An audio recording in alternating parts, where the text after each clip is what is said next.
काही सविस्तर बातम्या बघूयात। लाडकी बहीण योजना बंद केली तर दुसऱ्या योजना सुरू करता येतील असं वक्तव्य काही दिवसांच्या आधी शिंदेंच्या शिवसेनेचे नेते रामदास कदम यांनी केलं होतं आणि यानंतर आता मंत्री दत्तात्रय भरणे यांनी सुद्धा लाडक्या बहीण योजनेवरती भाष्य केलंय।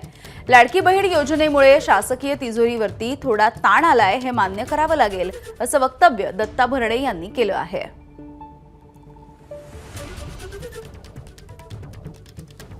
बजेट डोळ्यासमोर ठेवून सगळ्या योजना चालू करायला लागतात।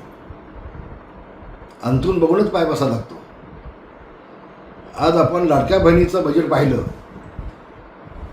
तर 30,000 कोटीपेक्षा जास्त आहे। या सगळ्या गोष्टी डोळ्यासमोर ठेवून आपल्याला विकासाची वाटचाल करून घ्यायला लागते। आणि एक जर लाडकी बहीण योजना बंद केली तर आणखी 10 योजना पण चालू करता येईल।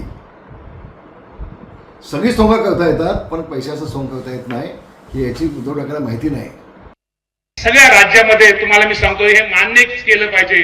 लाडक्या बहिणीमुळे शासकीय तिजोरीवरती थोडा ताण आहे, त्यामुळे ह्या वर्षी थोडं जरा तुम्ही सगळ्यांनी थोडं पत्र जरी तुम्ही पत्र द्यायचे थोडं कमी करा। ताण जरी असला तुम्हाला सर्वांना माहिती आहे ताई, ताण असू सत्यता असू आणि विरोधी पक्षाचा असू निधी कसनं कुठनं कसा केव्हा आणायचा हे मला खूप माहिती आहे। एबीपी माझा, उघडा डोळे बघा नीट।